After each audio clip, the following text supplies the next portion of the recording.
আজকে থেকে 10 বছর আগে মনে করতাম অনেক জানি, এই 10 বছর পরে এসে দেখছি যে আসলে এমন এক সাগরে ডুব দিয়েছে আমি কিছুই জানি না। এখন ইসলাম এত গভীর একটা সমুদ্র, ইসলামের এই জ্ঞান, যে মনে হচ্ছে আমি 2% জ্ঞান অর্জন করতে পারিনি আজ পর্যন্ত। বিশ্বাস করেন, মন থেকে কথাটা বললাম। যত গভীরে যাবেন আপনি মনে হবে আপনি জাহেল। কি বলবো আপনাদেরকে, আমার তো বলার যোগ্যতাই নাই। আর এমনও ব্যক্তি দেখছি ওয়াজ মাহফিলের মঞ্চগুলোতে এসে কসম আল্লাহ বিশুদ্ধ করে কোরআনের একটা আয়াতও তেলাওয়াত করতে পারে না, শায়েক লাগব দিয়ে বসে আছে, বাহাসের জন্য মানুষকে ডাকছে। কোথায় ধর্ম চলে গেছে বাংলাদেশে? আর সাধারণ মানুষ তো সব বোঝে না।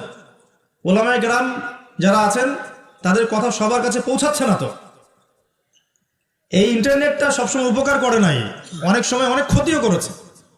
কিছু কিছু ভালো জিনিস পাচ্ছেন ইউটিউবে, ফেসবুকে, হয়তো এগুলো যথেষ্ট না, কিন্তু এর মধ্য দিয়ে আপনি অনেক খারাপ জিনিসও পেয়েছেন। এমন অনেক ফিতনা ছড়িয়ে গেছে যেগুলো আসলে শক্তভাবে প্রতিহত করা দরকার ছিল। কে করবে প্রতিহত? যাদের কাছে ক্ষমতা আছে তাদের উচিত এগুলো প্রতিহত করা। আল্লাহ তৌফিক দান করুন। দ্বীন ইসলাম হুমকির মুখে পড়ছে। একটা অসুস্থ প্রজন্ম তৈরি করে যাচ্ছি আমরা। আমাদের বাচ্চারা, এই যে মেয়ে বাচ্চাগুলো, সুবহানাল্লাহ, আমরা তো ঢাকার মানুষ, এখন পোশাক বলতে আর কোনো পোশাক নাই। মানে পোশাক মানে ছেলে যা পড়ে মেয়েও তাই পড়ছে। যে কাপড়গুলো বাসায় পরে থাকে ছেলেরা, ছেলে মানুষরা যে কাপড়গুলো বাসায় পরে থাকে সেই কাপড় পরে মেয়েরা বাইরে গিয়ে শপিং করছে। বাইরে গিয়ে বিশ্বাস করছেন না কথা? যে কাপড়গুলো আমরা বাসায় পরি, জিন্স, এই যে ভিতরের স্যান্ডো গেঞ্জি বলি না, ছোট যে গেঞ্জিটা আমাদের গায়ের সাথে লেগে থাকে, কি বলেন? স্যান্ডো গেঞ্জি বলেন না? হ্যাঁ, এই টাইপের। আর এই শীতকালে আমরা যে একটা ইনার পরি নিচে, যেটা আমরা অনেক সময় খেলাধুলার ক্ষেত্রে ইউজ করে, ভিতরে পড়ে একটা ইনার বলে। তো এগুলো পরে বাইরে মেয়েরা চলছে। একটা ছেলে মানুষেরই তো লজ্জা লাগে এগুলো পরে ঘুরতে। আপনি কি আপনার খালি গা হয়ে বা স্যান্ডো গেঞ্জি পরে বাইরে পাবলিকলি আসতে লজ্জাবোধ করেন না একটু? আপনি অবশ্যই উপরে একটা শার্ট পরেন, অথবা একটা জ্যাকেট পরেন, বা একটা চাদর পরেন, বা একটা পাঞ্জাবি বা জুব্বা পরে আসেন, তাই না? ভিতরের কাপড় পরে মেয়েরা বাইরে ঘুরছে এখন। এই পরিবেশে আপনার মেয়ে যখন যাবে, 5 বছর 10 বছর মনে করেন বাসায় ছিল, ভালো তরবিয়ত দিয়েছেন, এখন বাইরে তো যেতে হবে, স্কুলে যাবে বা মাদ্রাসায় যাবে। ও যখন এই পরিবেশটা দেখবে, ওর কাছে মনে হবে আমি দুঃস্বপ্ন দেখছি। এমনও পোশাক আছে যে পোশাকগুলো পরে ঘুরে বেড়ায় আমাদের বড় বড় শহরের মেয়েরাই, যে পোশাকগুলো পরার পরেও তাদের গায়ের ভিতরের কাঠামো দেখা যায়। এখন এই প্রশ্ন করার, এই অহেতুক প্রশ্ন করার দরকার নাই যে আপনারাও কি তাহলে দেখেন নাকি, এই প্রশ্ন করার দরকার নাই, এটা বেয়াদবি প্রশ্ন। মূল কথা হচ্ছে ঘটনা সত্য কিনা, এটা হচ্ছে কথা। কারণ সবাই চোখ নিয়ে চলাফেরা করে, আর চোখ তো আর আকাশের দিকে উঠায় আপনি হাঁটতে পারবেন না, পারবেন? আর জমিনের দিকে তাকায় তো আপনি হাঁটতে পারবেন না। আপনাকে যেদিকে তাকাইতেই হবে, ডানে বামে, যেদিকে তাকাবেন সেদিকে এগুলো দেখতে পারবেন। এরকম পরিবেশে আমাদের মেয়েরা বড় হচ্ছে। বিশ্বাস করেন, ম্যাক্সিমাম মেয়ে কোরআন বিশুদ্ধ করে তেলাওয়াত করতে পারে না, 5 ওয়াক্ত নামাজ পড়তে জানে না, ওযুর ফরজ কি জানে না। এমনকি এমন কিছু প্রশ্ন আসে আমাদের কাছে অনলাইনে যে ভাবি যে এত বেসিক প্রশ্ন মানুষ জানে না। এত বেসিক প্রশ্ন। মনে করেন প্রশ্ন করছে যে নামাজে সুবহান রাব্বিয়াল আ'লা এটা বাদ দিয়ে অন্য কোনো তাসবিহ পড়লে হবে কিনা। এটা খুব কমন একটা বেসিক প্রশ্ন না? এর উত্তর কে না জানে? তো কোন জায়গায় আছি দেখেন। একটা সময় ছিল, আমি হিস্ট্রির অনেক গভীর ছাত্র, আন্দালুসে একটা সময় ছিল, ওই সময় প্রত্যেক ঘরে ঘরে একজন করে হাফেজা মেয়ে পাওয়া যেত। হ্যাঁ, ঘরে ঘরে শুধু হাফেজা না, মুহাদ্দিসা মেয়ে পাওয়া যেত। কোন কোন ক্ষেত্রে মেয়েরা ফকিহ হয়েছে।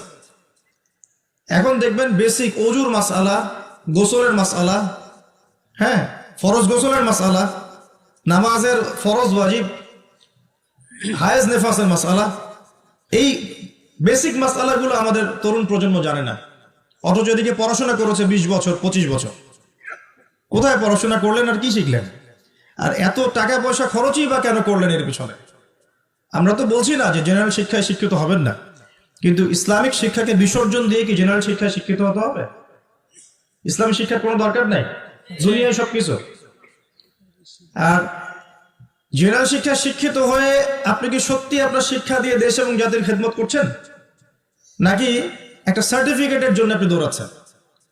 নিজের মনকে, বিবেককে প্রশ্ন করবেন সততার সাথে, আয়নার সামনে দাঁড়িয়ে, সত্যি কি আপনি আপনার জ্ঞান দিয়ে সমাজের কোনো খেদমত করেছেন কিনা, নাকি আপনি জ্ঞানটা অর্জন করতে চাচ্ছেন শুধুমাত্র একটা সার্টিফিকেট অর্জন করা, সার্টিফিকেট দিয়ে একটা জব না হলে বিয়ে হবে না, বিয়ে না হলে মেয়ে দিবে না, মেয়ে না দিলে আমি তো জীবনে কিছুই করতে পারলাম না। এই তো জীবন চক্রটাতে এমনিই চলছে। তরুণ প্রজন্মকে আমি প্রথমে রিকোয়েস্ট করবো যে একটা আয়াত দিয়ে আলোচনা শুরু করেছে। প্রিয় ভাইরা এবং বোনেরা, আল্লাহ পাক বলেছেন ওয়ামা আতাকুমুর রাসূলু ফাখুযু। আল্লাহর আদেশ এটা, যখন আল্লাহ পাক কোনো আদেশ করেন সেটা কিন্তু ফরজ হয়ে যায়। আল্লাহর আদেশ কি হয়? আল্লাহ যখন কোনো আদেশ করেন সেটা কি হয়? ফরজ। আল্লাহ পাক বলেন ওয়ামা আতাকুমুর রাসূল ফাখুযু। রাসূলুল্লাহ সাল্লাল্লাহু আলাইহি ওয়াসাল্লাম যা তোমাদেরকে দিয়েছেন, যে সুন্নাহগুলো দিয়েছেন সেগুলো গ্রহণ করো। ওয়ামা নাহাকুম আনহু ফান্তাহু। রাসূল যা থেকে নিষেধ করেছেন দূরে থাকো। দুটো জিনিস পাচ্ছেন, যা দিয়েছেন নিতে হবে, যা নিষেধ করেছেন ছাড়তে হবে।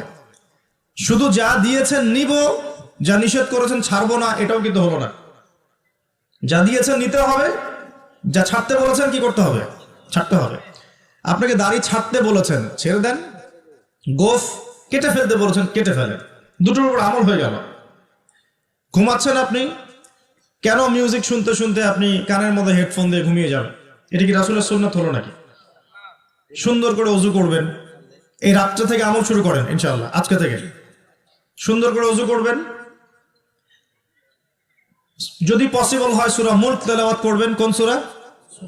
তাবারাকাল্লাযী বিয়াদিহিল মুলক ওয়া হুয়া আলা কুল্লি শাইইন কাদির। এই সূরাটা রাতে তেলাওয়াত করতে বলেছেন আল্লাহ পাক, খেয়াল করে দেখেন। এবং ফজিলত বলা হয়েছে এই সূরার তেলাওয়াত ইনশাআল্লাহ আপনাকে কবরের আযাব থেকে বাঁচাবে। এটা হাদিস আছে কিন্তু। আর একটা লিংক আপনাকে দেই, একটু মনোযোগ দিবেন। লিংকটা হচ্ছে আল্লাহ পাক কোরআনের আয়াতগুলোকে তুলনা করেছেন আকাশের তারার সাথে। কিসের সাথে? আকাশের তারার সাথে। আকাশের তারা কি করে? শুধু কিন্তু সৌন্দর্য বৃদ্ধি করে না, আকাশের তারাগুলোকে যদি মিলাতে পারেন সঠিকভাবে আপনি পথ খুঁজে পাবেন। কি পাবেন? পথ বা রাস্তা। যদি আপনি কোরআনের আয়াতগুলোকে মিলাতে পারেন, আকাশের তারা মিলালে যেমন পথ খুঁজে পাবেন, ঠিক একইভাবে কোরআনের আয়াতগুলোকে যদি মিলাতে পারেন তাহলে আপনি হেদায়েত খুঁজে পাবেন ইনশাআল্লাহ। তাহলে এখানে একটা মিল আছে না? এখন সূরা মুলক আল্লাহ রাতে তেলাওয়াত করতে বলছেন, আর রাতের বেলায় আপনি আকাশের তারা খুঁজে পাবেন। মিল পাচ্ছেন? আরো একটা মিল বলে দেয়। সূরা মুলকের মধ্যে আল্লাহ পাক বলেছেন আকাশের তারা দেখতে। কি বলেছেন? আকাশের তারা তাকাতে বলেছেন। আকাশের দিকে তাকাও, আল্লাহর নিদর্শনগুলোর দিকে তাকাও, আসমানের তারাগুলোর দিকে তাকাও, দেখো এই সৃষ্টির মধ্যে তুমি কোন রকম খুঁত খুঁজে পাও কিনা।